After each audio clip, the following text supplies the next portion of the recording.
switching gears to the science, and I use that in the loosest term possible, the science of global climate change. Our next guest is a physicist. He says carbon dioxide emissions are something that the world has seen for its entire history and can actually be beneficial to an ecosystem rather than a burden. He argues that rising CO2 levels are only very weakly linked to rising temperatures and actually would increase productivity. He wrote a big piece with another person that was actually on Apollo 17, one of the astronauts, in the Wall Street Journal a week or two ago that we're going to show you a shot of. But he's Professor William Happer of Princeton University, who co-wrote the article in the journal called In Defense of Carbon Dioxide. It appeared in the journal a couple of weeks ago with Dr. Harrison Schmitt. And you're a physicist, so we're immediately going to hear that you're not really you don't have enough background to be judging climate science at this point, and that 98% of climate scientists say there is a link between carbon dioxide and warming. You say there's not, or a very weak link. Well, you can look at the record, geological record, and, we have proxies for carbon dioxide over millions of years, hundreds of millions of years. And we're at 400 parts per million. Right. In the past, we've seen what type of levels in the past? 4,000. 4,000 parts per million. All right. Oh, but now, hold on. I saw Al Gore say these are the highest levels in human history. If you look at the length, if you look at the age of the Earth and represented in hours of a day, the Earth is 24 hours old. Man has been around for 11 seconds out of the 24 hours. So it's true that we haven't been at 400 parts per million, but we've been at 1,000 parts per million. We've been at 4,000 parts per million in the Phanerozoic era, correct? Mm-hmm. Did you see warming, and do we know whether the warming came before the CO2 levels went up or as a result of the CO2 levels? Well, the Earth is almost always warming or cooling. The most dramatic example of that is this series of ice ages that we're living through in the last few million years. But during that time, for sure, there's a correlation between CO2 and temperature, but temperature always changes first, and then CO2 follows. Well, that doesn't help. Here's one of the quotes from the piece, and we'll also, hopefully we can look at a couple of charts. The cessation of observed global warming for the past decade has shown how exaggerated NASA and other computer predictions of warming have been and how little they correlate. I hope we can look at, has there been any global temperature increase since 1998? No. And you can see that plotted by objective scientific organization. Yes, there are many records. There are surface records, there are satellite records. Yes. Now, considering that CO2 has increased every year concentration since 1998, I have seen them go back, the computer models, I've seen them go back to try to explain why there's been no warming since 1998. And the latest is that there's a layer in the middle of the ocean that's absorbing more heat than normal. Have you seen? Yes, I've seen that, yeah. And they'll also say that 15 years is too short a period to say that it's not happening. And yet their entire thesis is based on 150 years of warming out of a 4 billion year old planet. I didn't need you here, I don't think. Let's look at what he said. Like a defense attorney. I wasn't going to let you get to the point. I'm just trying to make the point that CO2 is not a demon. I wasn't going to let you get to the point where you're saying 1,000 parts per million would actually help the planet. That's your thesis, is it not? Oh, yes. I think 1,000 parts per million would be better for the planet. Well, how? Well, agricultural productivity is already going up from the small amount of CO2 increase we've already had. If you look around the world, you find many greenhouse operators who put in several thousand parts per million into their greenhouses. Well, people don't want to live in those greenhouses, right? I mean, the data would there be any negative effects of breathing 1,000 parts per million CO2? Absolutely what are you talking about? You don't want to live there. 1,000 parts per million? Well, no, hold on. All I was going to suggest, and I'm not a scientist and I'm not an expert on this, so I will admit it's hard for me to push back, but I read, and the readings would suggest that we haven't had this amount of carbon while humans have been around. So we've talked about a lot of data over a very long period of time. 0.04%. But we're not talking about a period where we've been around and we're here and what our impact is or is not.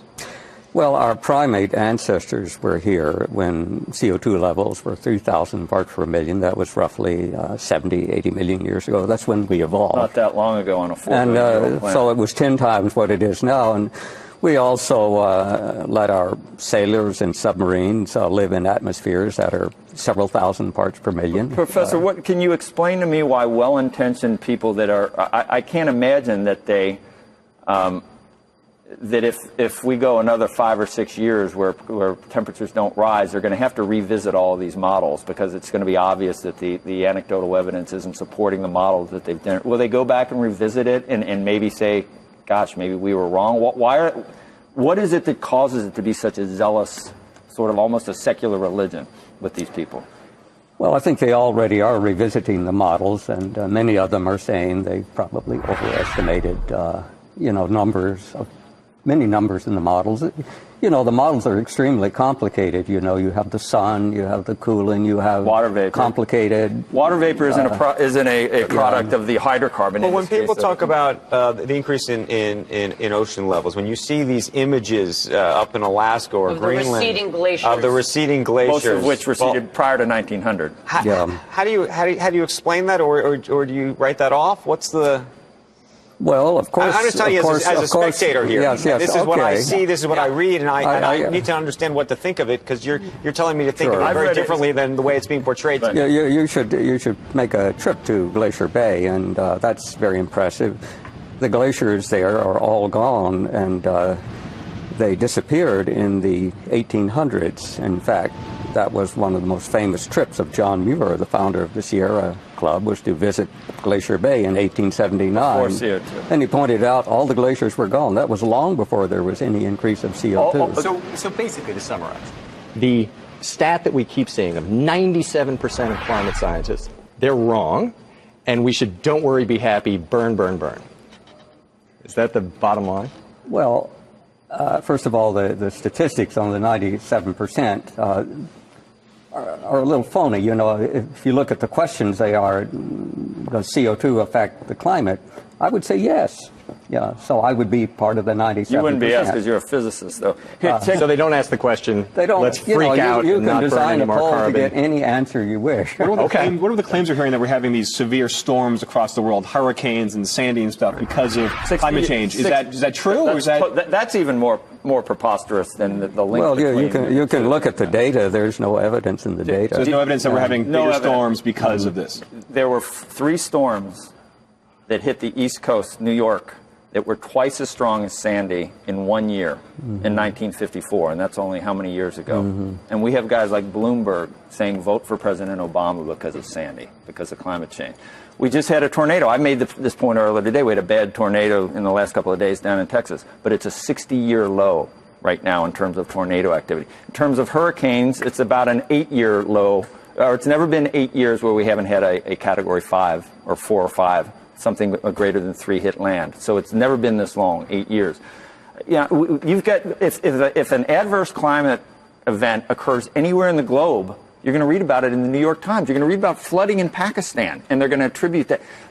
Your entire life, there have been climate events. So we're talking about your point. Why does this keep on getting repeated and repeated? I mean, I don't know. Why do you think they keep on propagating this story? It's not just the New York Times. It's just about every.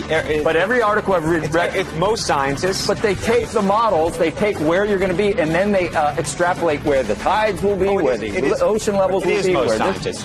It's not most like scientists. A minority? Not most scientists. You don't feel like a minority? Well, a small minority. I think if you honestly poll the scientists, you'll find about half are on my side. 1 or 2 glaciers around the world among thousands which are growing, and it's because of local effects of global warming caused by higher rainfall in those places. But worldwide, it's a picture of massive retreat, and all the scientific evidence shows this. When I tried to find out where David obtained this evidence, he pointed me to a website run by a convicted fraudster, a man who's received a 15-year sentence for fraud. I then followed these figures back and back and back and back, until eventually, having gone through endless dodgy websites, I found one which said that they came from a paper published in Science 16 years ago, 1989. I checked that up. I went through every edition of Science published in 1989. There is no such paper. There were no such figures. These are fraudulent figures, and I'm afraid, David, you've found yourself committing scientific fraud. Hello, really. Well, Joe, tell me, what is your... I believe in climate change, and I believe it's a completely natural process. Now, you believe in carbon for climate change. Tell me where the evidence is. Well, there is a staggering amount of evidence, literally tens of thousands of scientific papers.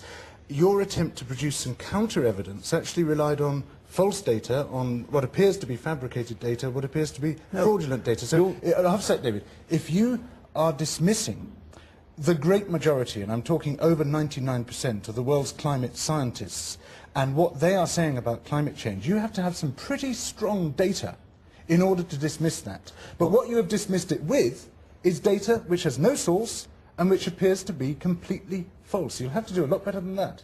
George, you have been having a go at me for a long, long time. Tell me where the evidence is for carbon-induced global warming. It is a series of models. You can't prove anything with a model. Look at the measurements. Tell me where the measurements are. I have here a statement from the British Royal Society plus 16 other equivalent societies around the world. Despite increasing consensus on the science underpinning predictions of global climate change, doubts have been expressed recently, I think they were talking about you, about the need to mitigate the risks posed by global climate change. We do not consider such doubts justified.